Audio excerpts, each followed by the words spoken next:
je constate que nous sommes en train, primo, au niveau de la forme, de négocier en position de faiblesse. Je l'ai dit, que ce soit avec les Rwandais, que ce soit au jour d'aujourd'hui avec les M23, nous négocions en position de faiblesse. Du fait que ces gens-là occupent des grandes villes,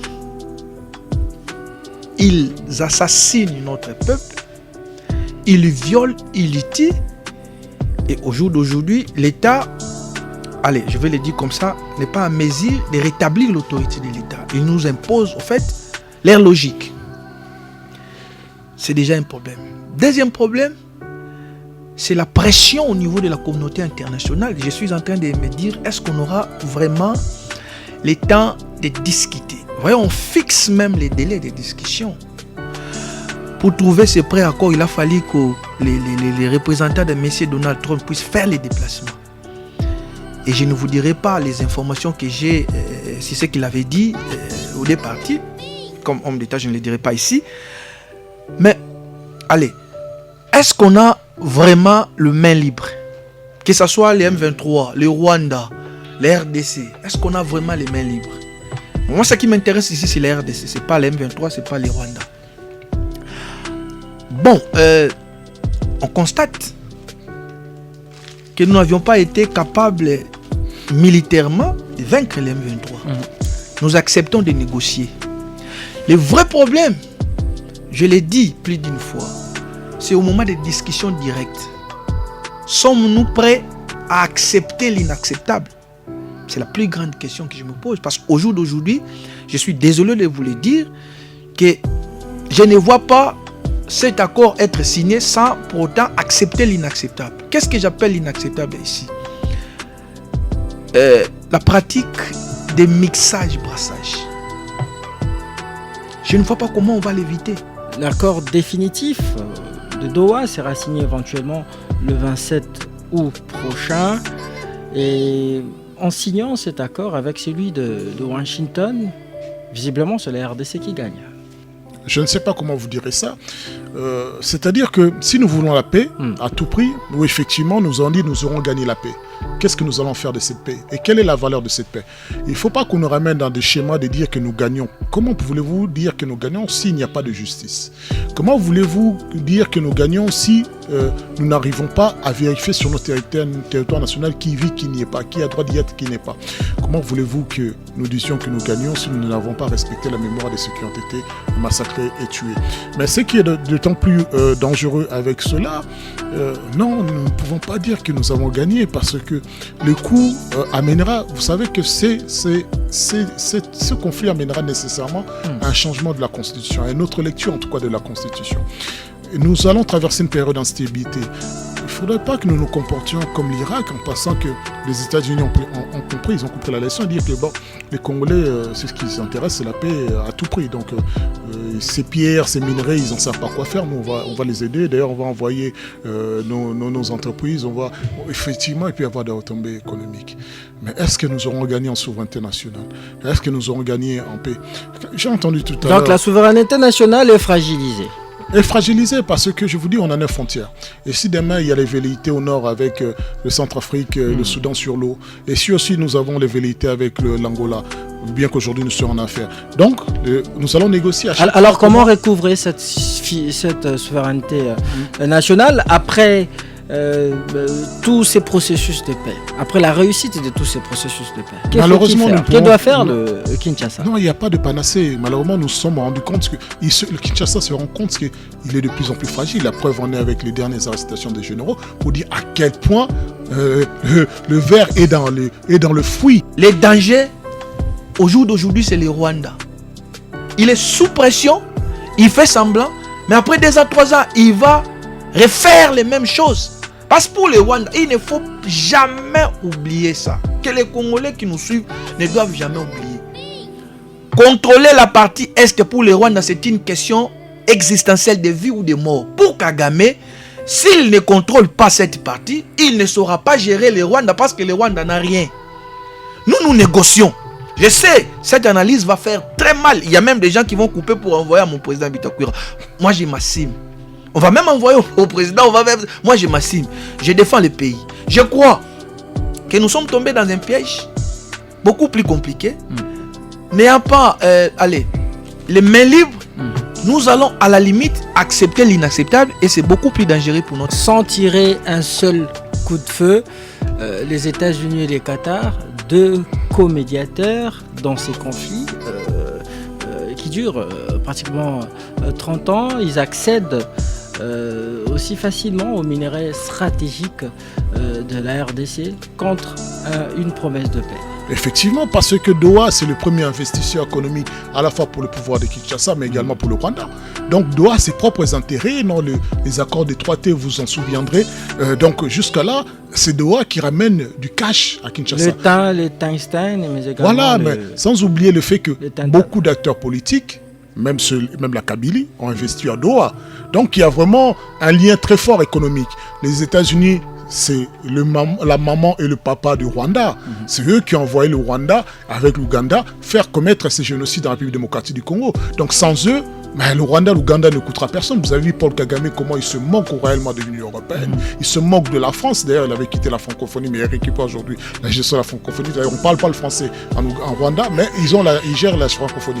Donc, dans ce positionnement, les États-Unis ont fait d'ailleurs le lit pour Paul Kagame en disant que voilà, avant que nous signions un accord économique avec la République démocratique du Congo, la République démocratique du Congo devra d'abord signer un accord avec Kinshasa, avec Rwanda, pour permettre au Rwanda de bénéficier des retombées économiques. Quand vous regardez les moyens disposés pour l'armée, donc vous pouvez vous renseigner, vous êtes un journaliste très bien informé. Félix Tshisekedi est donc le premier président à mettre assez de moyens de notre armée. Mais pour quel résultat? Ça c'est la première question. C'est en termes de milliards. Et sous Joseph Kabila, par exemple, l'armée de l'air ne fonctionnait plus. Aujourd'hui, vous pouvez aller vous renseigner. L'armée de l'air fonctionne en plein régime. Si nous avions perdu Goma, si nous avions perdu Bukavu, c'est justement à cause de l'infiltration. Quand vous dites les moyens mis au sein de l'armée, oui, on avait en théorie de l'argent à mettre sur la programmation militaire de 1,3 à 1,7 milliard de dollars. Mais qu'est-ce que nous avons fait? Nous avons acheté des armes qui ont été livrées au Rwanda via le Goma. Alors, pourquoi, vous comme intellectuel, il faut vous poser la question pourquoi? Livrer comment et pourquoi? Mais ce sont des armes qui étaient cantonnées, emmagasinées à Goma, et c'est quand Goma est tombé, il est parti avec. Alors, mais comment est-ce que Goma a été tombé? Allez-y, calmez-vous, maître. Je vous remets juste sur la fragilité de la position de Kinshasa, c'est une réalité. Et d'autant plus que vous me dites, oui, augmentation des soldes militaires. Oui, je veux bien. Mais si celui qui est censé les payer fouille avec l'argent, comment vous allez payer? Donc vous voyez bien que c'est ce que vous dites, c'est totalement faux. Si nous n'étions pas sur la demande, sur la faiblesse, nous n'aurions pas investi des millions de dollars dans les lobbying pour pouvoir parler avec les États-Unis d'Amérique. C'est que nous avions. Effectivement, à l'Est, nous félicitons parce que Kinshasa avait déjà admis que l'AFC et l'M23 étaient des Congolais. Donc il fallait effectivement dialoguer pour épargner des morts en République démocratique du Congo. L'opposition a toujours été d'emblée ouverte au dialogue entre Congolais et non pas avec le Rwanda. D'accord? D'abord entre les Congolais, et nous décidions ensemble de ce que nous devions faire de nos ennemis extérieurs. Si nous devons faire face militairement, que chacun apporte son concours, ou bien nous devions aller vers une paix, mais une paix transparente qui ne fait pas que nous plions les genoux. Bienvenue si vous nous rejoignez dans votre émission On débrief, émission de décryptage, l'espace d'analyse où nous tentons bien évidemment de comprendre ensemble les enjeux profonds de l'actualité socio-politique et sécuritaire. Cet après-midi, nous revenons sur un événement majeur. D'abord la signature le samedi dernier, samedi 19 juillet 2025, à Doha, d'une déclaration de principe entre le gouvernement congolais et le groupe rebelle M23 AFC, avec l'engagement de deux parties à un cessez-le-feu permanent. On va en deuxième lieu parler de la crise à l'Assemblée provinciale du Kasaï central. On s'interroge, Le vice-premier ministre en charge de l'Intérieur, Jacquemain Chabani, est-il pompier ou pyromane? Voilà les deux thématiques de cet après-midi. On en parle avec mes deux invités déjà dans ces studios bleus de RTGA. Je suis avec maître Yannick Vumbi. Il est cadre et communicateur de l'Arsen de Justin Bitakwira. Et il est également, chercheur en droit parlementaire. Bienvenue en débrief, maître Yannick. Merci beaucoup, Moses, de l'invitation. Je salue mon co-débatteur, je salue les Congolais qui vont devoir nous suivre. Vous faites bien de m'associer à cet échange républicain. Vous savez, moi j'aime ces débats qui ne tournent pas autour des individus, mais plutôt autour des idées, parce que le choc des idées jaillit effectivement à la lumière. J'ai mes deux biscuits. Je crois que... je redonne la parole. Merci. Je redonne la parole. Le temps pour moi de présenter votre co-débatteur de ces jours. Il est aussi juriste, comme vous, maître Vumbi. Lui, c'est maître Bisselo Eric. Il est président national du mouvement politique Contrat social renouvelé, un habitué également dans des briefs comme maître Yannick Vumbi. Bienvenue dans cette tranche de ce lundi 21 juillet 2025. Un réel moment de plaisir dans les radios, dans les studios bleus de la RTGA. Bien entendu, je salue mon confrère et ami avec qui nous avons souvent l'occasion de partager sur des réflexions sur la République et sur ses ambitions. Donc, je salue les auditeurs et vous remercie pour cette invitation. Merci beaucoup, maître Eric Bisselo. Je rappelle notre standard pour ceux-là qui viennent participer à l'émission. Joignez-vous à nous au 097 30 50 850. 097 30 50, c'est notre standard. Jusqu'à 17h, on débriefe l'actualité. RTGA. Maître Vumbi, la matière est tellement abondante que je ne vous donne, que j'aimerais ici vous donner seulement 2 minutes pour votre biscuit. Vous en avez 2, vous avez dit. Oui. Et donc, 1 minute pour chacun. Merci. Allez-y rapidement. Moses, la dernière fois où j'étais invité ici, j'avais demandé au président de la République de pouvoir me nommer comme coordonnateur de la cellule changement de mentalité. Après, plusieurs Congolais m'ont appelé à une box. Ils m'ont envoyé des messages pour dire que tous les Congolais sont pareils. Vous demandez le poste, une fois aller là-bas, vous allez faire les mêmes choses. Et donc, j'ai compris l'intérêt qu'avait suscité mon intervention. Je reviens sur ce que j'avais dit. J'ai écrit une théorie de la constitution mentalité qui est un code avec 20 articles qui part de la sensibilisation jusqu'à l'effectivité de ce que moi j'appelle la théorie de la constitution mentalité. Et depuis très longtemps, les mentalités des Congolais ont été détruites. Et il faut faire un effort de corriger, de réparer. Sinon, le développement va davantage s'éloigner. On ne peut pas développer un peuple avec une mentalité médiocre. C'est à la limite impensable. Et donc, je crois, quand vous regardez au jour d'aujourd'hui, les acteurs politiques, les Congolais partout, ils se retrouvent. Dans sa tête, ils ne pensent qu'à la corruption ou au détournement des deniers publics. Les mentalités sont détruites. Vous regardez les jeunes gens dans les réseaux sociaux, matin, midi, soir, éjaculation précoce. Comment faire pour dire sur une fille? C'est une maladie. C'est extrêmement grave. Moi, j'ai pitié pour les jeunes. C'est un fonds de commerce, ces genres de campagnes. Malheureusement, ça séduit la majorité des gens. Et regardez, Moses, vous êtes un garçon extrêmement intelligent. Vous pouvez faire des très bonnes émissions. Mais les jours où les gens vont voir votre sexe, permettez-moi de vous dire comme ça, la manière dont on va les relayer, mais de belles émissions, on ne relaye pas. Regardez, on peut voir un policier en train de faire... Moi, j'ai vu une vidéo où un policier était en train de faire l'amour, permettez-moi de le dire comme ça, en public. Mais comment cette vidéo a été relayée? Et même des responsables. Nous ne savons pas, en relayant ce genre de vidéos, nos enfants les voient aussi. Nos enfants vont les pratiquer. Rapidement, deuxième biscuit. Permettez-moi, c'est important. Je peux même prendre ces biscuits. Pour ne pas prendre les deuxièmes, je peux me limiter au premier biscuit. Je crois, on doit vraiment formater l'esprit des Congolais. sur les détournements, la sexualité, ces derniers étant les jeunes, sexe. Comment faire pour dire c'est une femme? Moutou rouge, Mundongo, Ngadiadia, Nyos Basangani, et il y a quelqu'un qui tout réseau. Et après, 10-15 ans, ce sont des maladies qui vont surgir. Et donc, je demande au président de la République. Je fais un reportage sur la consommation abusive de ces substances, je dirais même toxiques. Tout réseau, c'est les mélanges de ces produits aphrodisiaques. Hein. Oui. Un mélange toxique. Mais je vous dis, vous allez voir même des papas, à 70 ans, ils cherchent tout réseau. Mais qu'est-ce que vous allez faire? Moi, personnellement, je ne regarde jamais des vidéos pornographiques. Les gens font leurs bêtises, leur amour, et moi, je dois aller les voir ça pour suivre mes yeux. Pourquoi? Et donc, on doit arrêter ce genre de comportement. Ce sont les jeunes qui vont demain après demain devenir président, ministre dans ces pays. Mais comment vont-ils gérer ces pays? Nous-mêmes qui passons dans des médias, comment nous nous comportons?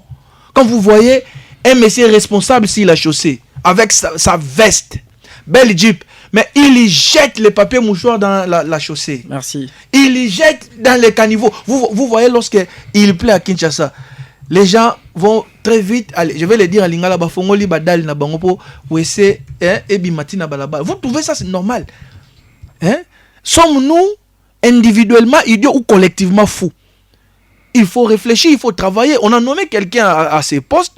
Visiblement, il est en cours d'argument, il ne fait plus rien. Voilà pourquoi j'ai demandé cela. Et quand les gens me disent que tous habitants sont des mots, c'est pas ça. Moi, j'ai été avec le ministre Bitakoura, je vais citer par là, au développement rural. À un moment, j'assumais les fonctions de directeur de cabinet adjoint. Les ministres étaient à l'étranger avec les DIRCAP. J'ai refusé la corruption.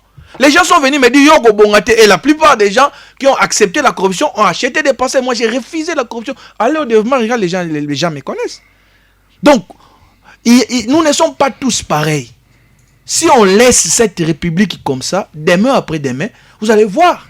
Est-ce qu'on s'interroge sur l'avenir de nos enfants? Merci, maître. Est-ce qu'on s'interroge sur l'avenir de notre pays? Il lui faut un changement radical. Voilà pourquoi je demande aux Congolais qui veulent les lire, ils peuvent me contacter. Il y a ces codes sur la théorie de la constitution mentalité. 20 articles. Et nous allons commencer. Je sais où commencer. Par où atterrir? Et donc, je demande encore au président de la République de pouvoir me nommer à ces postes. Il ne sera pas décis. Nous allons faire le travail et nous allons sensibiliser tout le monde. Et vous allez voir, dans 2, 3, 4, 5 ans, les mentalités vont changer. Merci, maître Yannick Vumbi. Je rappelle que vous êtes chercheur en droit parlementaire et cadre du parti politique Arsène, un parti membre de l'Union sacrée de la nation, dont le président national est Justin Bitakoura, je l'ai dit à l'entame de cette émission.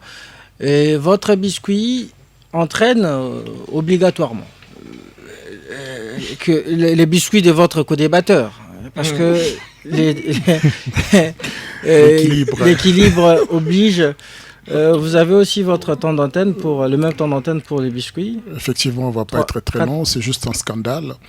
Nous avons tous suivi d'abord une première sortie médiatique du pasteur Godempoyi, ancien président de l'Assemblée provinciale de la ville-province de Kinshasa, mais député provincial à ce jour, où il s'était permis de faire l'apologie des rébellions en disant clairement que s'il n'était pas pasteur, il aurait rejoint la rébellion parce que frustré qu'on ait cassé sa maison.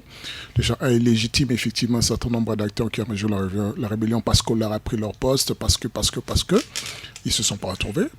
De deux, non seulement ça n'a pas suffi, il s'est permis de traiter la Cour des comptes, la Cour des comptes. C'est une institution établie.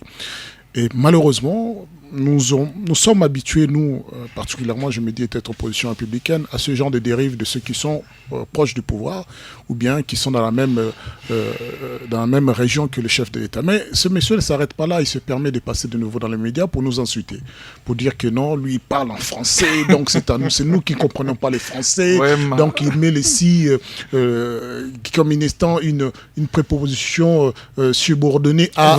Vous lui prêtez des intentions. Non, je ne lui prête pas l'intention, c'est ce qu'il a dit. Le si attaché à la profession du pasteur n'exempte pas des responsabilités pénales. C'est-à-dire quoi? il y a dans l'histoire non seulement africaine des pasteurs qui ont créé des groupes de rébellion, qui ont massacré et qui ont siégé des pouvoirs en place pendant longtemps. Et cela n'exempte pas des responsabilités.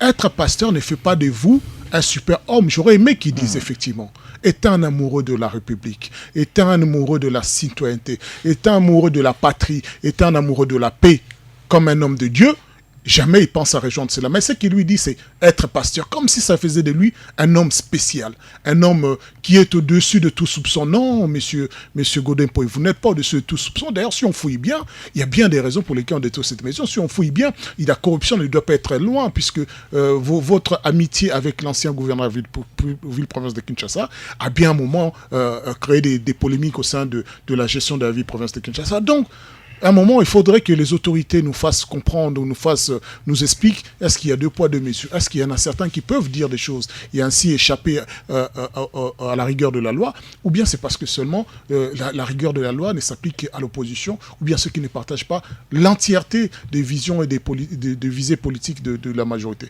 Mais cela dit, j'ose croire qu'à un moment, il y aura un sursaut, à la fois auprès du parquet, auprès de la Cour de cassation, un sursaut également des acteurs politiques qui vont condamner cela. Parce que ce n'est pas du tout acceptable de cracher sur autant de morts, de trouver que c'est une espèce de jeu, on peut rigoler. Oui, je rejoins la rébellion parce qu'on m'a ravi en maison, parce que légalement, on a détruit ce qui ne devait pas être érigé. Donc je crois qu'à un moment, c'est un coup de gueule qui devait être dit. Merci. Rapidement, on va prendre notre première thématique. Je rappelle notre standard pour ceux-là qui veulent participer à cette émission. Joignez-vous à nous au 097 30 50 850, 097 30 50 850. Doha, un pas significatif vers la résolution pacifique du conflit à l'est de la République démocratique du Congo. On s'interroge. Vous savez, le groupe armé M23 soutenu par les Rwandais a signé avec Kinshasa samedi 19 juillet 2025 au Qatar une déclaration de principe comprenant un engagement pour un cessez-le-feu permanent salué comme une avancée significative pour la paix dans l'est de la RDC. Le M23 qui s'est emparé de Goma et Bukavu depuis janvier et février dernier avait insisté pour négocier son propre accord de cessez-le-feu avec Kinshasa après que son allié Rwanda ait signé un accord de paix à Washington en juin dernier. Et dans cette déclaration de principe signée après 3 mois de discussions au Qatar, les 2 parties réaffirment leur engagement en faveur d'un cessez-le-feu permanent, comprenant l'interdiction d'attaques de toute nature, la diffusion de propagande haineuse ou incitant à la violence et toute tentative de conquête ou de modification de position par la force sur le terrain. Les parties se sont également engagées à mettre en œuvre les dispositions de la déclaration au plus tard le 29 juillet prochain et le texte énonce l'engagement d'entamer au plus tard le 8 août 2025 les négociations formelles en vue d'un accord de paix global qui doit être signé au plus tard le 18 août 2025. Elle prévoit également une feuille de route pour le rétablissement de l'autorité de l'État dans l'est de la République démocratique du Congo, une fois un accord de paix signé. Alors, Maître Yannick Mvumbi, comment interprétez-vous la signature de cette déclaration de principe à Doha? Est-ce un tournant décisif ou une énième, tentative vouée à l'échec? Bon, merci Moses pour la question. Vous connaissez mon indépendance d'esprit lorsqu'il s'agit de débattre sur des questions aussi importantes. Je mets des fois ma casquette politique de côté pour réfléchir comme patriote. Et plus d'une fois, je suis allé en contradiction avec mon parti politique et même ma famille politique et l'Union sacrée. Plus d'une fois, on m'a appelé pour essayer de me recadrer, j'ai dit niet. Et je reste droit dans mes bottes. J'ai lu, évidemment, l'information de la semaine passée, la signature d'un préaccord entre la RDC et les M23. AFC, bon, j'aime trop parler M23 parce que l'AFC n'existait pas. Personnellement, je suis trop inquiet. Trop inquiet dans la mesure où je constate que nous sommes en train Primo, au niveau de la forme, de négocier en position de faiblesse. Je l'ai dit. Que ce soit avec les Rwandais, que ce soit au jour d'aujourd'hui avec les M23, nous négocions en position de faiblesse. Du fait que ces gens-là occupent des grandes villes, ils assassinent notre peuple, ils violent, ils tuent. Et au jour d'aujourd'hui, l'État, allez, je vais le dire comme ça, n'est pas en mesure de rétablir l'autorité de l'État. Il nous impose, en fait, leur logique. C'est déjà un problème. Deuxième problème, c'est la pression au niveau de la communauté internationale. Je suis en train de me dire, est-ce qu'on aura vraiment le temps de discuter? Voyez, on fixe même les délais de discussion. Pour trouver ce préaccord, il a fallu que les représentants de M. Donald Trump puissent faire les déplacements. Et je ne vous dirai pas les informations que j'ai, c'est ce qu'il avait dit au départ. Comme homme d'État, je ne les dirai pas ici. Mais, allez, est-ce qu'on a vraiment le main libre? Que ce soit les M23, le Rwanda, les RDC, est-ce qu'on a vraiment les mains libres? Moi, ce qui m'intéresse ici, c'est les RDC, ce n'est pas les M23, ce n'est pas les Rwanda. Bon, on constate que nous n'avions pas été capables militairement de vaincre les M23. Nous acceptons de négocier.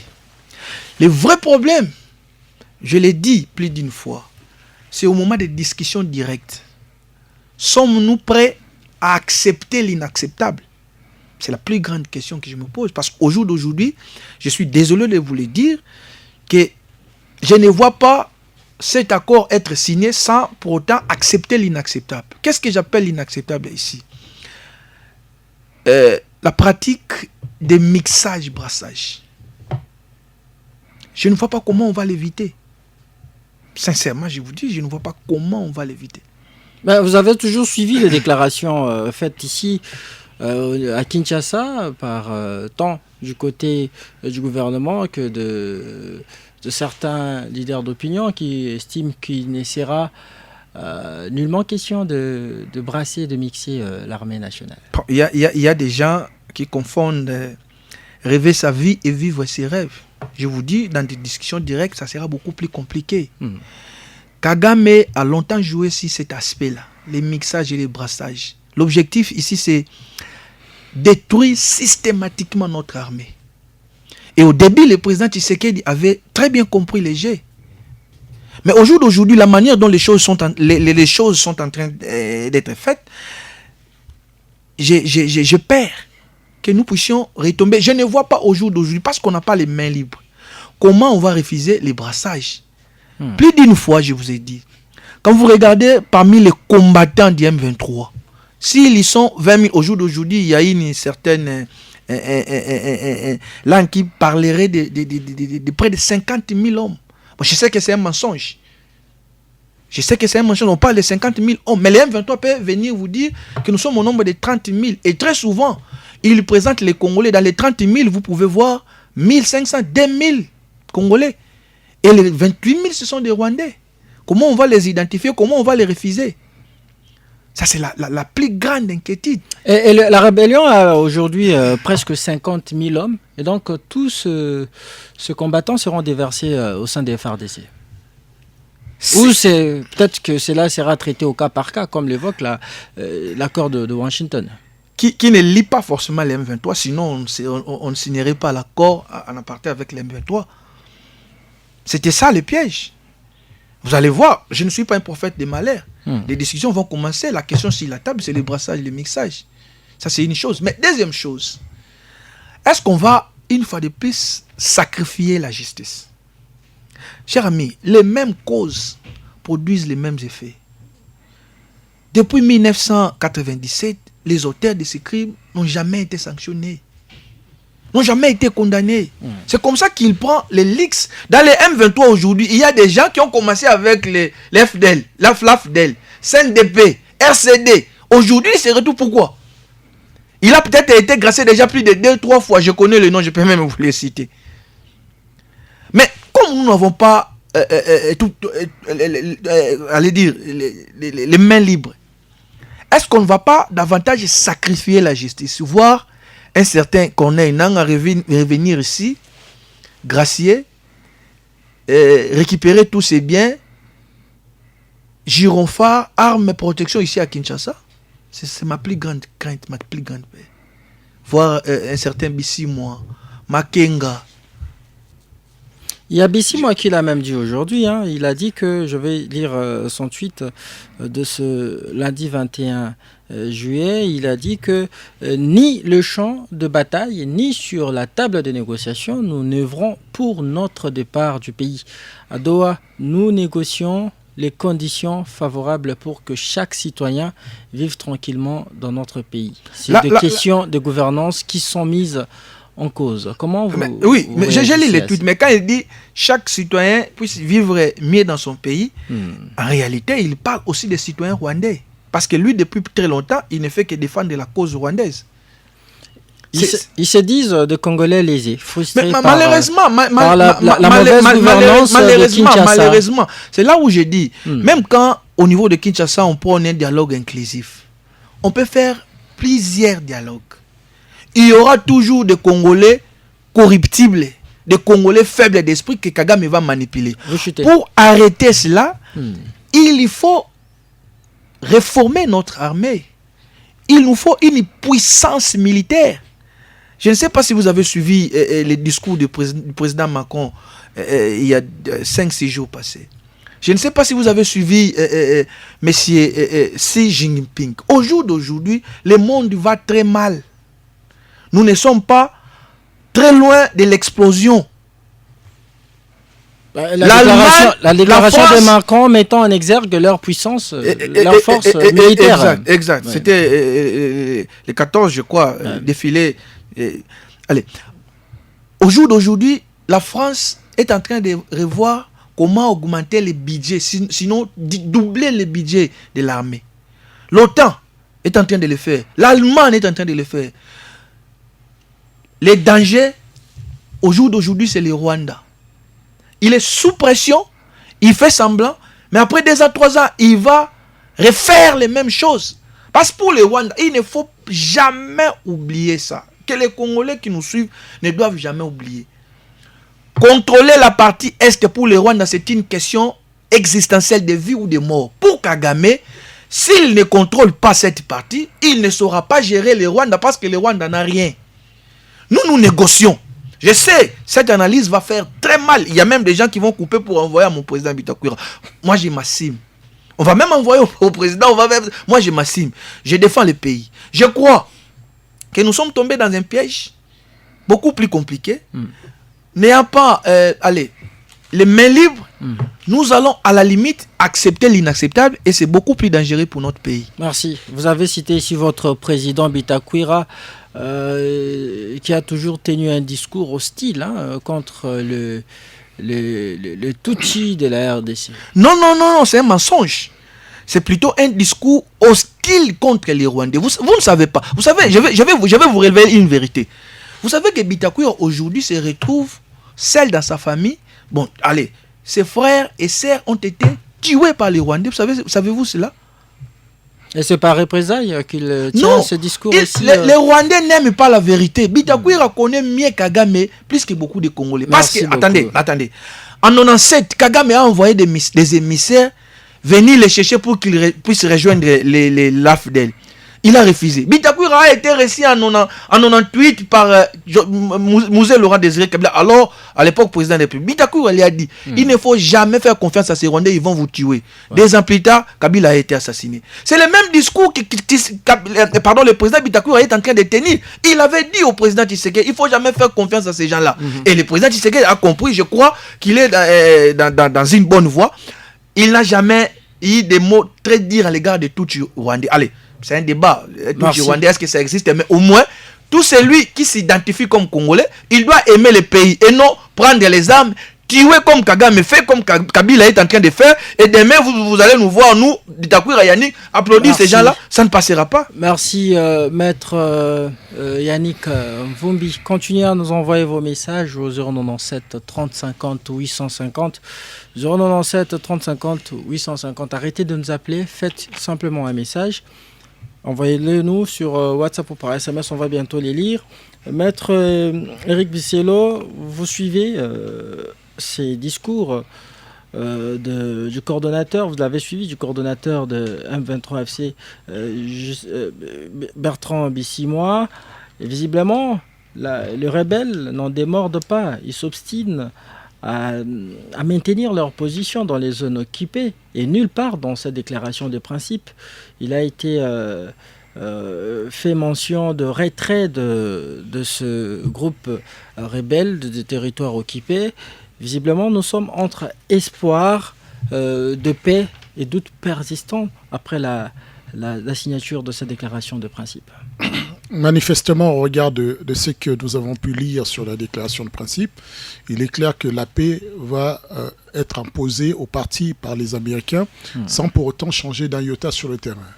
Et c'est vrai, Bertrand Bissimois peut se vanter de dire qu'ils ne reculeront pas d'un pas parce que dans les accords, dans cet accord, il est clairement spécifié que non seulement il n'y aura pas d'attaque d'une part ou d'une autre, il n'y aura pas d'attaque lacustre et compagnie, ni aérien ni terrestre. Donc ça, c'est aérien, c'est particulièrement visé les FARDC.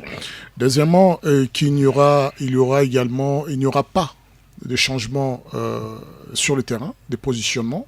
C'est-à-dire que les partis n'ont pas dans l'interdiction de prendre d'autres territoires, mais également d'en céder. Ils n'ont aucune obligation d'en céder.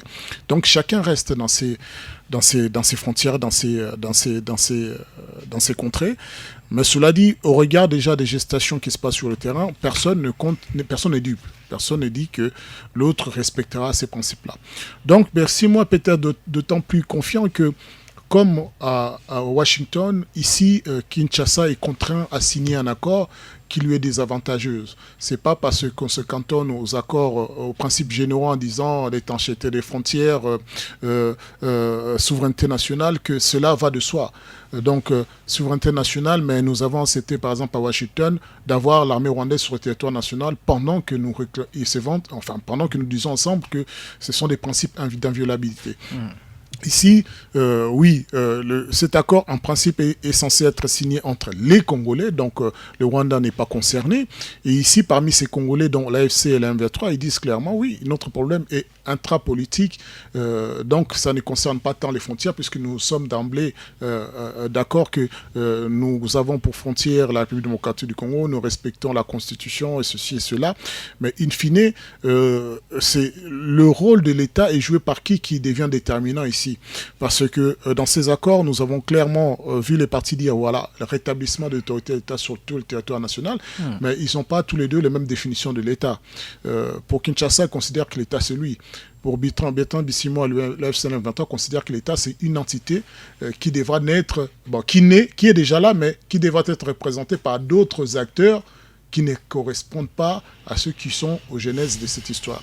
C'est pour cela qu'il parle également de libération des prisonniers et des détenus d'intérêt. Il parle donc, vous avez dit le dernier étude, de dire que non, nous nous battons, non pas juste pour nous, mais pour tous les citoyens, hein, les conditions favorables à tous les citoyens, parce qu'ils considèrent que Kinshasa met en péril la coexistence nationale.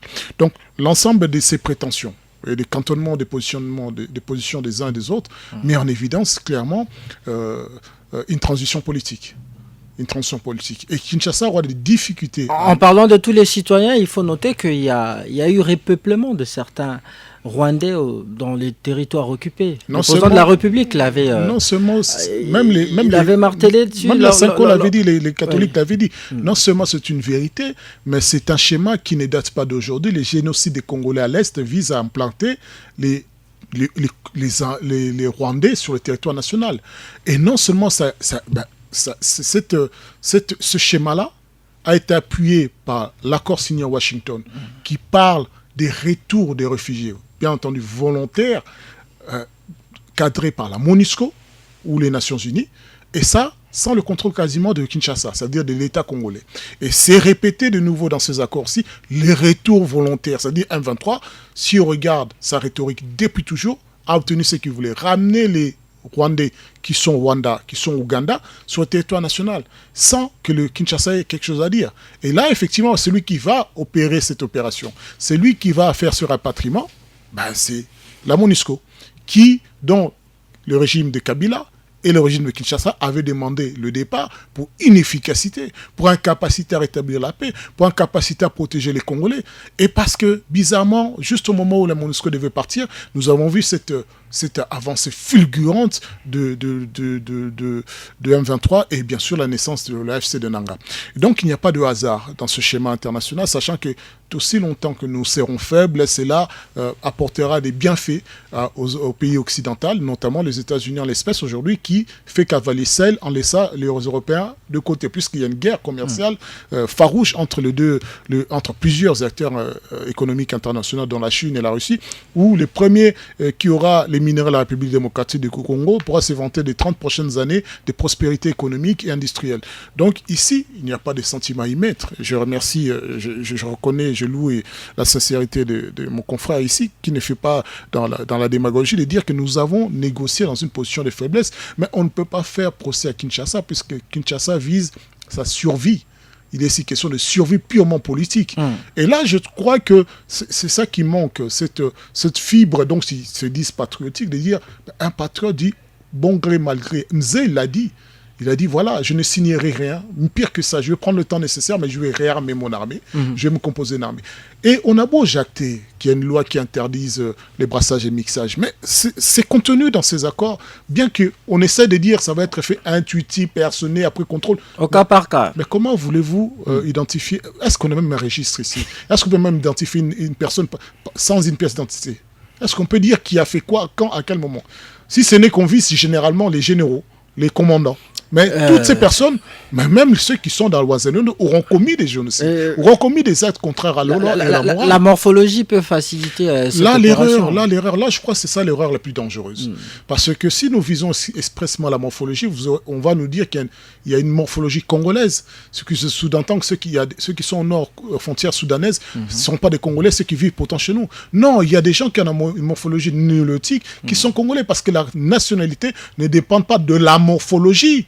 Ça n'existe pas. Nous ne sommes pas là dans un état de droit. À un moment, il faudrait que nous soyons conséquents avec même, nous assumions cet état de fait. Effectivement, j'épouse l'aspect de dire qu'il y a une espèce de Congolais d'origine par rapport à leur groupe ethnique d'un des parents, mais dire la morphologie, c'est très dangereux. Parce que moi, je crois qu'il n'y a pas de morphologie congolaise et une morphologie hétéroclite. Parce que nous avons des brassages sur toutes les 9 frontières de la République démocratique du Congo. Faisons attention à ce genre de langage. Sans tirer un seul coup de feu, les États-Unis et les Qatar, 2 co-médiateurs dans ces conflits qui durent pratiquement 30 ans, ils accèdent aussi facilement aux minéraux stratégiques de la RDC contre une promesse de paix. Effectivement, parce que Doha, c'est le premier investisseur économique à la fois pour le pouvoir de Kinshasa, mais également pour le Rwanda.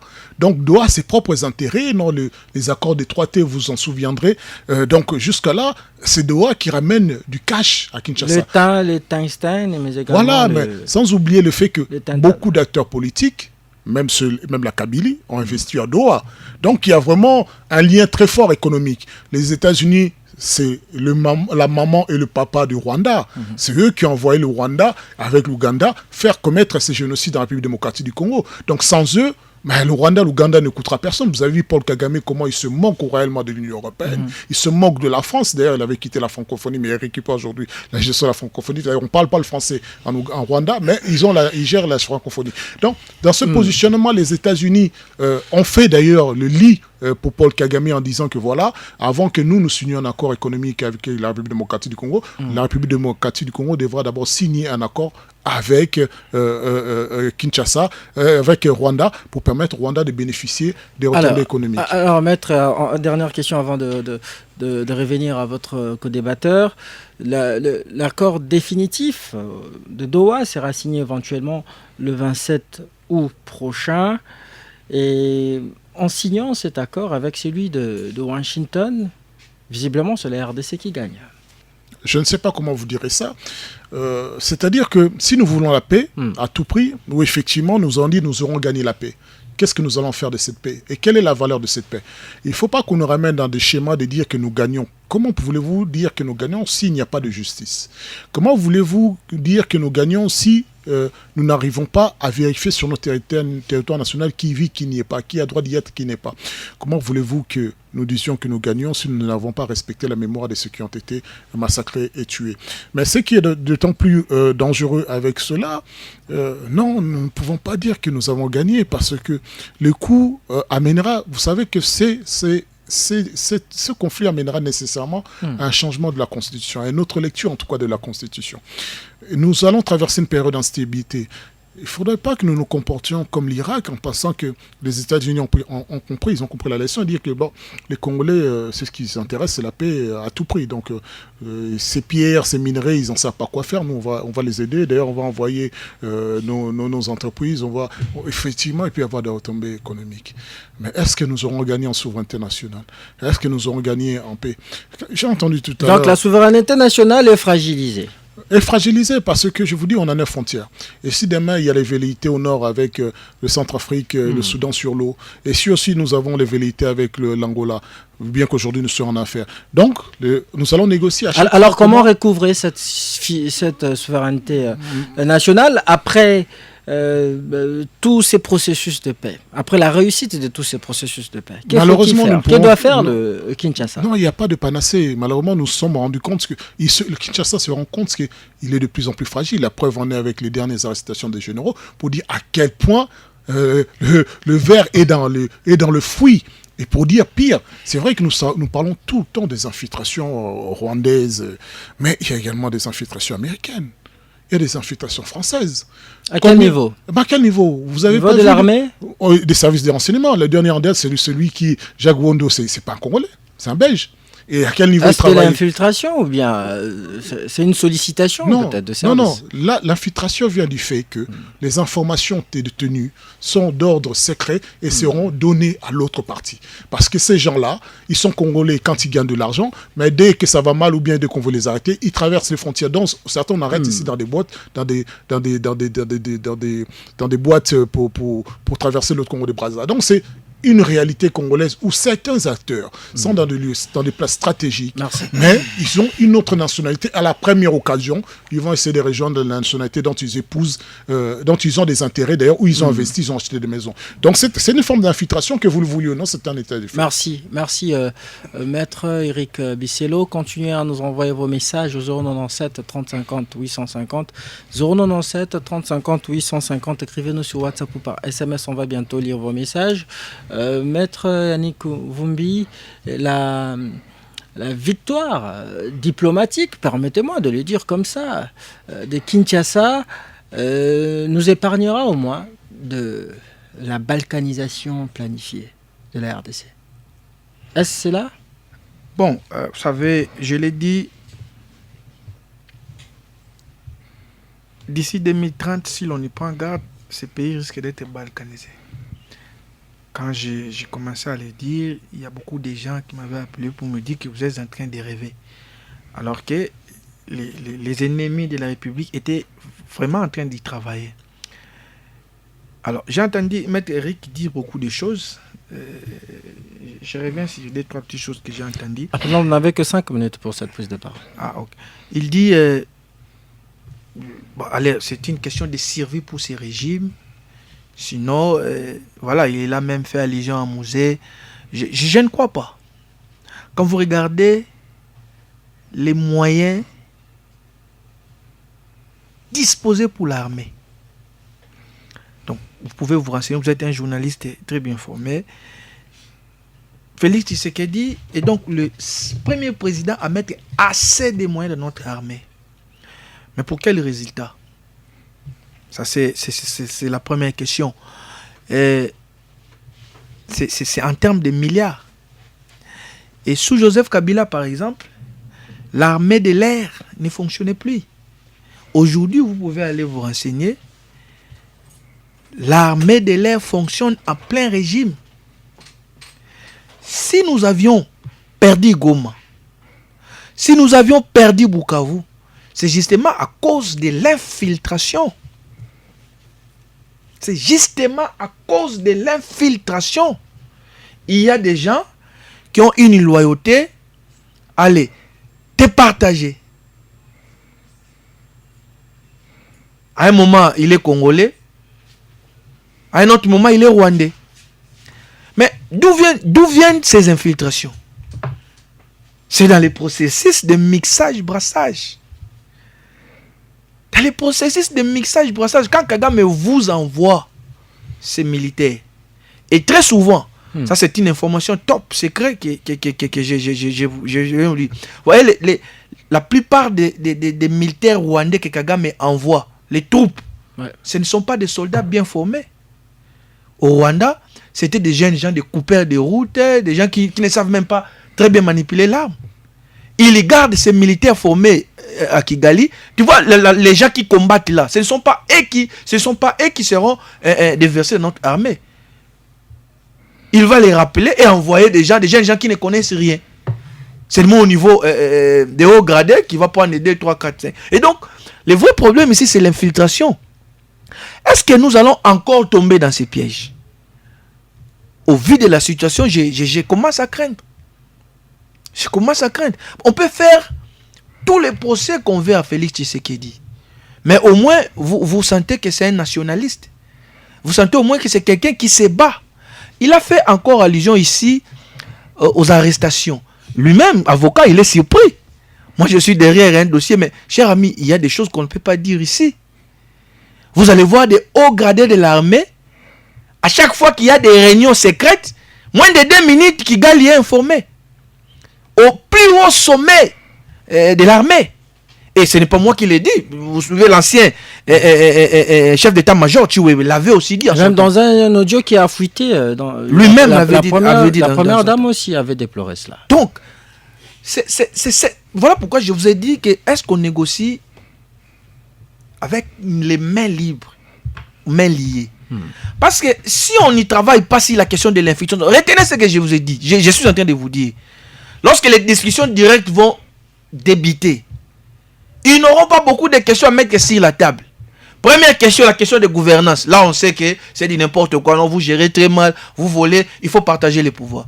Deuxième question essentielle, c'est le mixage et brassage. Troisième question, c'est l'amnistie. Ils n'ont plus rien à mettre sur la table, ces gens-là. Et n'oubliez pas qu'ils sont toujours commandés, téléguidés par Kagame. Et pour Kagame, la question de l'Est, c'est une question de vie ou de mort, il ne le laissera pas. Nous avons quand même une chance. Voilà pourquoi j'ai dit je devais revenir sur ce que Maître Bisselo. Nous avons quand même une autre chance. Le monde va connaître une transition énergétique. La matière principale, ça sera le lithium. Une grande partie se trouve à Manono. Ce n'est plus à l'Est, c'est à Manono. Les États-Unis d'Amérique cherchent les alliés stratégiques au niveau de la sous-région. Bon, allez. Avant 1997, le Rwanda n'était pas allié stratégique des États-Unis d'Amérique. C'était les Zaïre. Ça va faire maintenant 30 ans. Le règne de Kagame arrive à la fin. Personne ne peut régner éternellement. Et les États-Unis cherchent les nouveaux alliés. Et parmi les nouveaux alliés de la sous-région, c'est la RDC. Avec Félix Tshisekedi.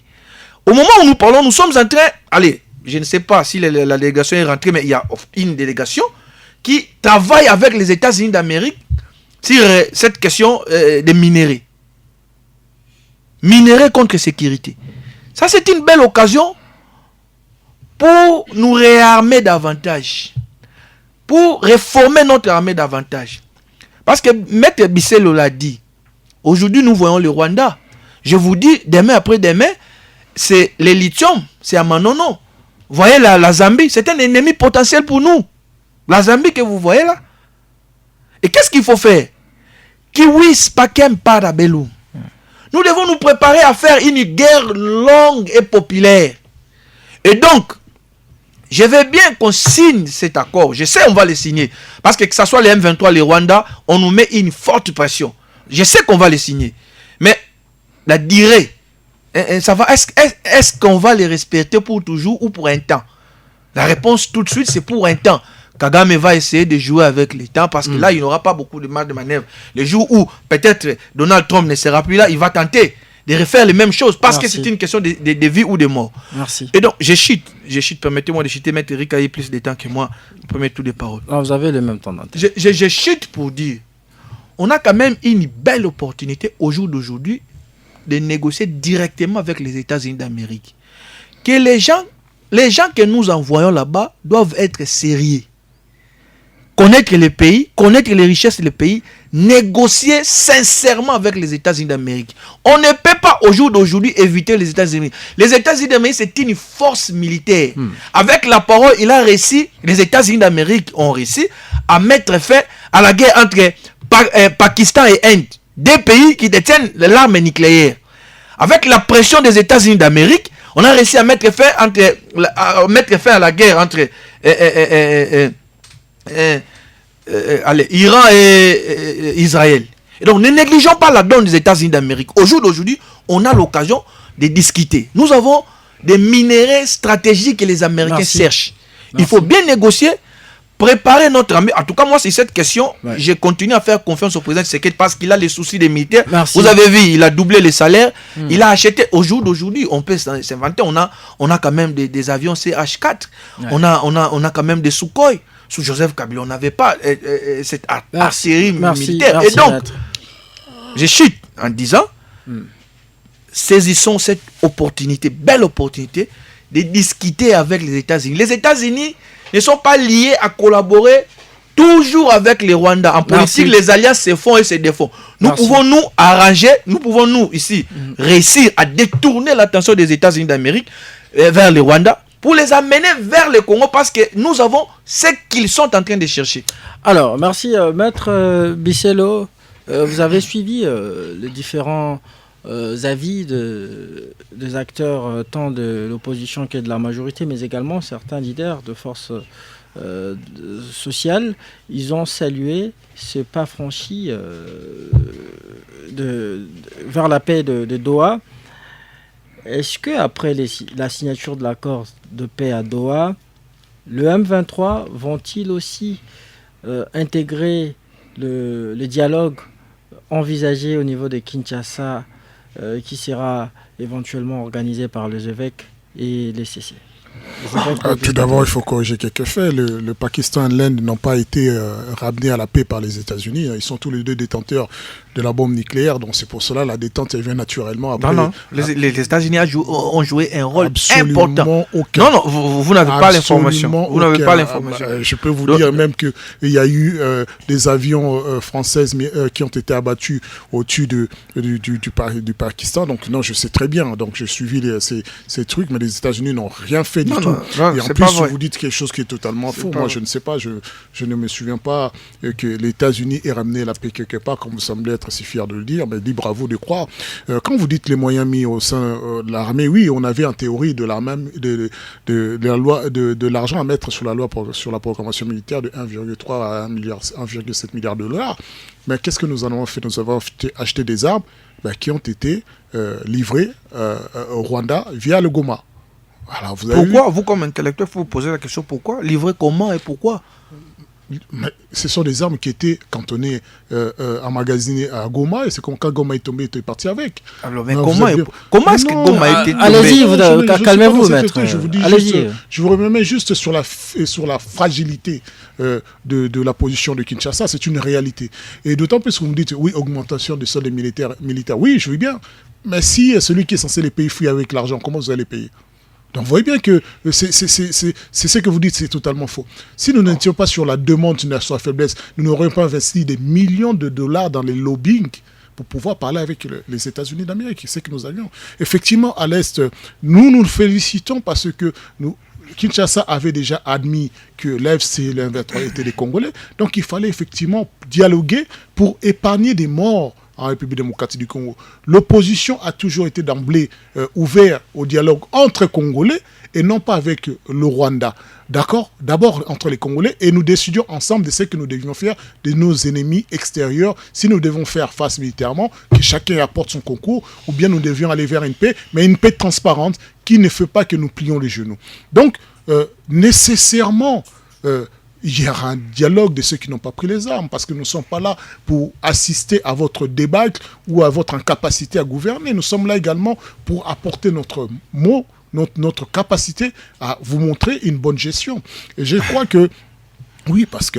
Est-ce que le M23 sera partie prenante du dialogue de Kinshasa? Oui, puisque le dialogue entre Kinshasa et le M23 et FC Nanga aujourd'hui tend à les absoudre de tous les crimes et tous les péchés du monde commis en République démocratique du Congo pour devenir enfin de l'opposition politique, puisque nous allons entrer dans une logique des politiques qui va gouverner ça, la transition, pour combien de temps, comment on va organiser les élections. Ce sont toutes ces questions qui sont abordées, qui font en sorte que nous irons vers plus ou moins une élection démocratique ou pas. Parce qu'aujourd'hui, Kinshasa est en incapacité militaire de reconquérir les territoires pris par l'AFC M23 de Nanga. Depuis seulement 3 ans, ils ont pris un territoire aussi vaste que le Rwanda. Depuis seulement 3 ans, ils ont sous leur gérance, leur gestion, la gouvernance de 12 à 13 millions de Congolais. Donc ce n'est pas peu, c'est tout un territoire qui contrôle tout un pays. Donc soyons modestes. Pour réfléchir à des solutions de demain, cette solution inclut le plan de paix souhaité par la CENCO, le CC, parce que ce plan de paix ne regarde pas le positionnement politique, ne s'occupe pas de l'autorité morale, mais s'occupe de la République et de l'avenir des Congolais. Que cela plaise ou pas, c'est là que vous n'aimiez ou pas la CENCO ou les prélats catholiques, ça c'est chacun libre d'aimer et de ne pas les aimer, mais est-ce que la solution qu'ils apportent est nécessaire et primordiale pour la République? Nous disons oui, parce que c'est le seul schéma aujourd'hui qui ne fait pas l'apologie de la guerre, qui ne fait pas l'apologie de la dictature. C'est ça qui nous intéresse le plus. Merci beaucoup, maître. Cher ami, on va prendre notre deuxième thématique parce qu'on n'a pas assez de temps. Rapidement. Quelle est cette solution que la CENCO propose? Moi, je ne la vois pas. On dit la CENCO ne fait pas l'apologie de la rébellion, mais qui vous a dit ça? Vous n'avez pas vu le président de la CENCO aller à Goma, sourire pepsodent avec les gens qui tuent. Attendez, c'est clair. Ah bon? Attendez.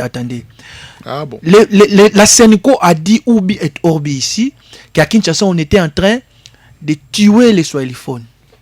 Ce qui était un mensonge. Mais son président est allé à Goma où on tue matin, midi, soir les Swahiliphones. Vous l'avez attendez. Il y a les faits et gestes. Il y a les faits et gestes. Il y a les faits et gestes qui poussent vers l'apologie. Effectivement. Permettez-moi encore de dire. Non. Vous avez suivi les cardinals qui lui, le processus de Washington ne l'intéresse pas.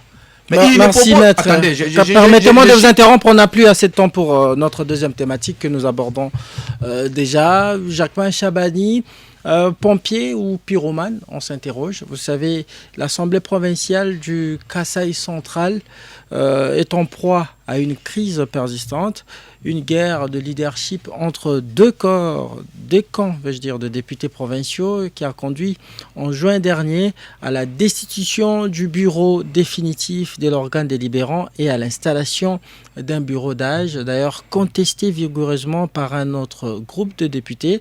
Et chaque camp revendique la légitimité de diriger cette assemblée provinciale. Et face aux confrontations violentes et divisions internes, affrontements entre députés lors de plénières, pétitions, procédures de destitution contestées qui ont plongé l'organe délibérant dans un état de chaos et de blocage institutionnel, le gouvernement central ne pouvait nullement rester impassible. Alors, je vais dire ici que le VPM de l'Intérieur, Jacquemin Chabani, a convoqué en juin dernier le bureau dit déchu et celui d'âge à Kinshasa pour consultation en vue de résorber la crise. Après avoir écouté les deux camps, il a consulté les responsables de partis et regroupements politiques représentés à l'Assemblée provinciale à qui il a demandé de proposer une voie de sortie. Et puis le VPM Chabani a autorisé les 3 membres du bureau d'âge à regagner Kananga, retenant ceux du bureau dit déchu à Kinshasa. 18 des 34 députés provinciaux ont officiellement écrit au VPM Chabani rejetant sa position. Maître Eric Bissello, l'on accuse le VPM de l'Intérieur de s'être octroyé ici le pouvoir de tutelle sur les assemblées provinciales. Je crois que le peuple congolais, et particulièrement le peuple kassaïen, accuse les hommes politiques de la région de les prendre en otage, de prendre le développement économique en otage, de ne pas prendre en considération les aspirations d'une région qui a longtemps souffert, qui a été meurtrie, et qui se permettent, parce qu'eux ils sont payés, ils sont bien, de se permettre une guerre, se donner les luxes d'empêcher le développement arriver, d'empêcher qu'ils exercent pleinement leur rôle de contrôle de l'action et de l'exécutif pour que les Kassaïens se retrouvent. À un moment, il faut être cohérent avec nous-mêmes. Il est vrai que le VPM, le ministère de l'Intérieur n'a pas une autorité sur les députés provinciaux, si ce n'est qu'une autorité, moi j'appelle ça une autorité plus ou moins, on va dire, de tutelle sur les actes administratifs de ces entités. Mais cela dit, ce que VPM Chabani a fait, ce n'est pas nouveau. On l'a fait également à la Mongala, on est dans une logique où la réunion du gouvernement national lui donne un devoir de rabibocher les tendances qui sont personnelles pour un intérêt national. À un moment, il faut arrêter avec ces prises d'otages. Le VPM a privilégié une approche consensuelle dans les crises qui avaient, sévi dans les assemblées provinciales de la Mongala, Sankourou, Maniema et les autres. Effectivement. Mais cette approche ne semble pas marcher au Kasaï central. Oui, c'est vrai qu'on ne peut pas y avoir un remède pour toutes les régions, mais en tout cas, ça ne donne pas le droit à ce qu'il y ait un député provincial sort dans les médias pour essayer de conspuer quelqu'un qui essaie de trouver une solution, d'essayer de montrer avec une forme de mépris. Il est vrai qu'il y a la loi de 2008 est claire là-dessus que les députés provinciaux peuvent sortir et entrer de leur circonscription et même du territoire national sans avoir l'autorisation. Mais cela dit dans un contexte tout à fait particulier où l'intégrité territoriale est menacée, où les déplacements de certains acteurs politiques sont d'emblée suspects, puisque beaucoup ont à la fois joué des doubles jeux, des triples jeux.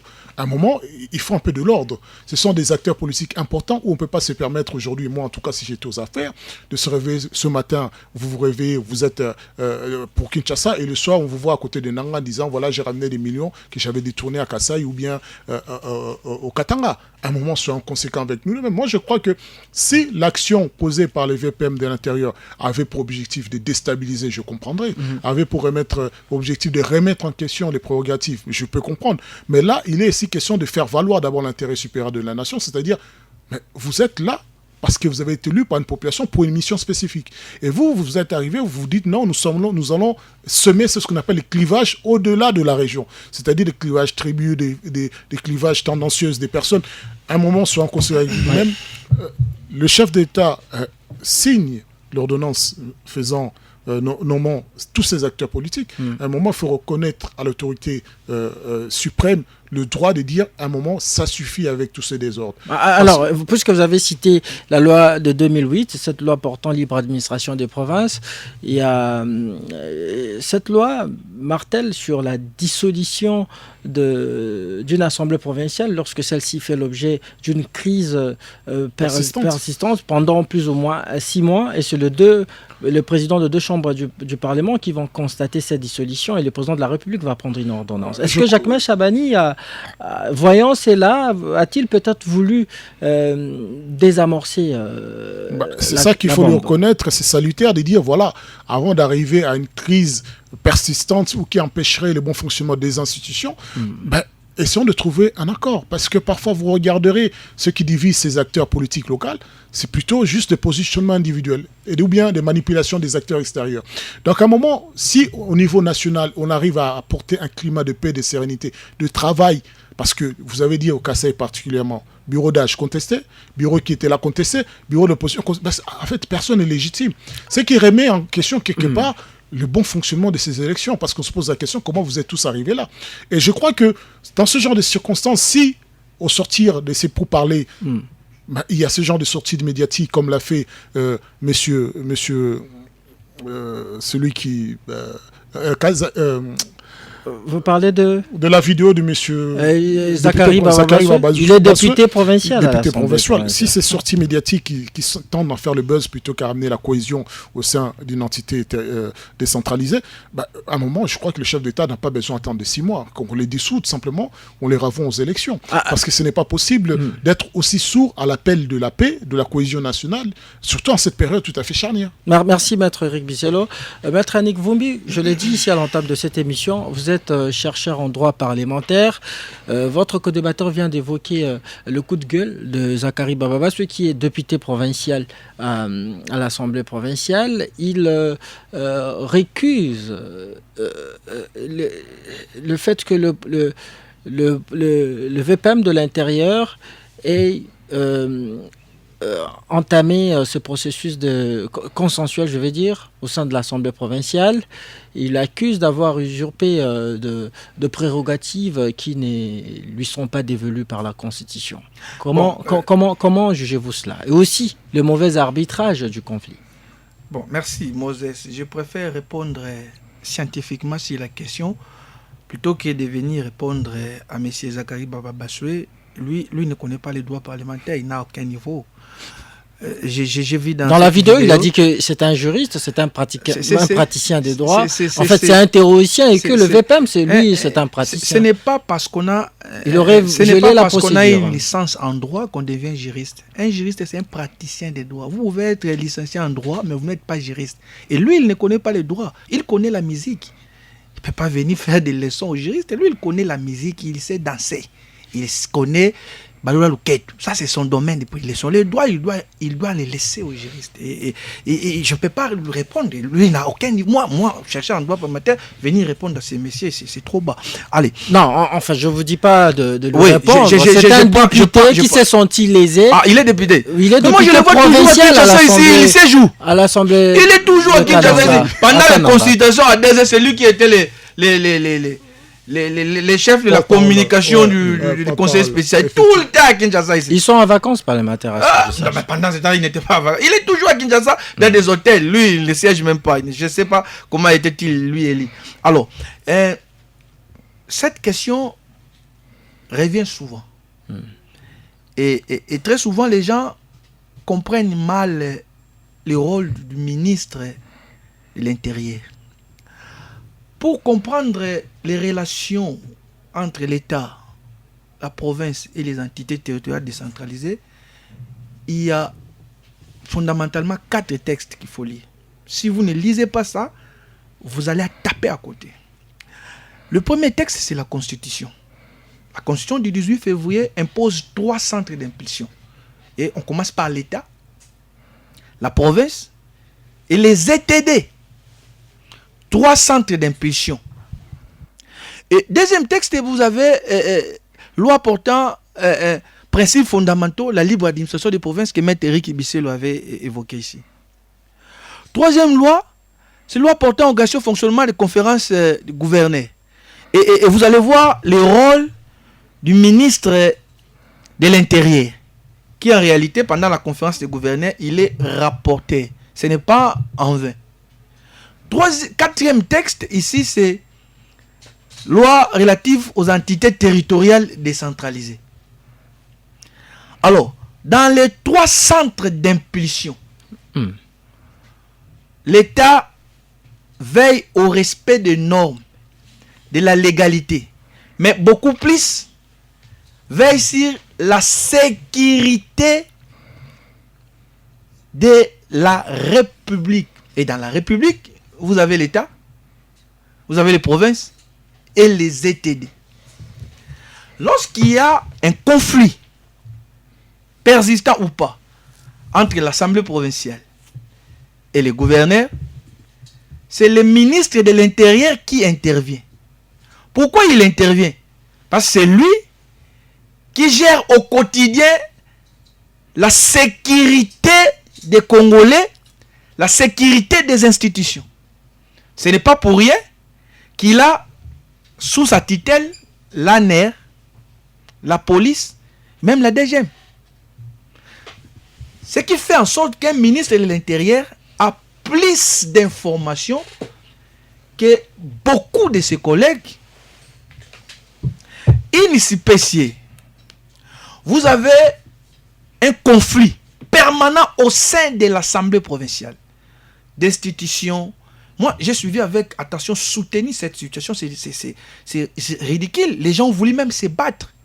L'Assemblée provinciale. Ils se sont même battus. Ils se sont même insultés des insanités. J'ai un frère qui habite là-bas. Il me dit qu'ils ont déshonoré la province. Et pourquoi le ministre de l'Intérieur doit intervenir?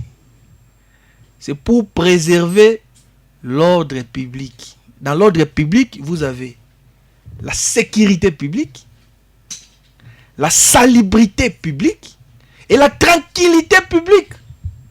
Donc déjà, lorsqu'il y a des tendances au niveau de l'Assemblée provinciale, vous ne vous entendez pas. Le ministre de l'Intérieur intervient ipso facto.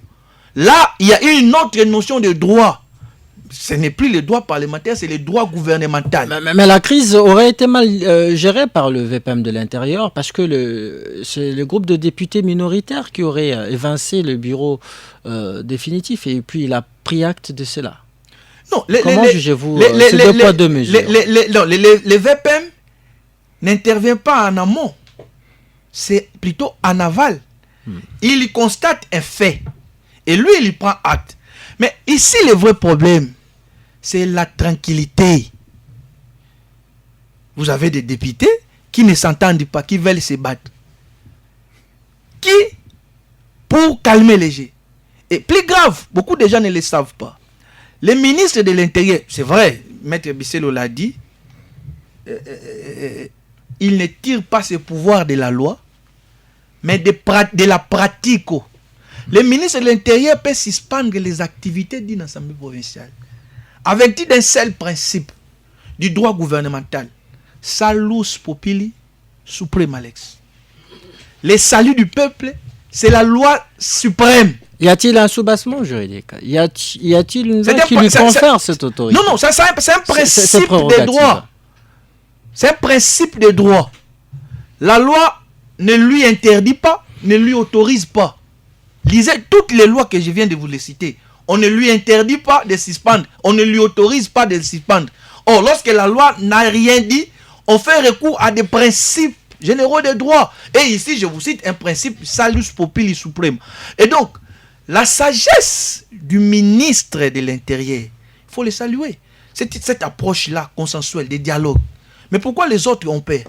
Ils veulent aller se battre. Ils veulent aller éterniser l'image. Et même, j'ai suivi un groupe de députés qui, ils ont, bon, c'est quand même ridicule. Ils veulent chanter, ils veulent faire chanter toute une république. Non, mais il y a eu une marche de protestation contre la décision du VPM au niveau des Kananga. C'est bien, mais il y a des forces sociales qui ont... C'est bien, mais ils peuvent aussi être manipulés. Merci. Permettez-moi de citer. Ils peuvent aussi être manipulés. Et donc, les lois que je venais de citer ici n'interdit pas au ministre de suspendre, ne lui autorise pas. Il faut maintenant faire recours à d'autres principes. Merci. Et donc, cette logique, elle est légale. Il faut que ces gens-là, les députés provinciaux, reviennent sur la table, échanger avec les femmes ensemble. Sinon, ils ne vont pas fonctionner. Le ministre, lui, il gère la sécurité. Lorsque la sécurité est menacée, il intervient. Même si vous ne lui faites pas appel, il intervient. Merci, Maître. On me reviendra sur cette question prochainement. Alors, on va rapidement lire quelques messages avant de boucler cette émission.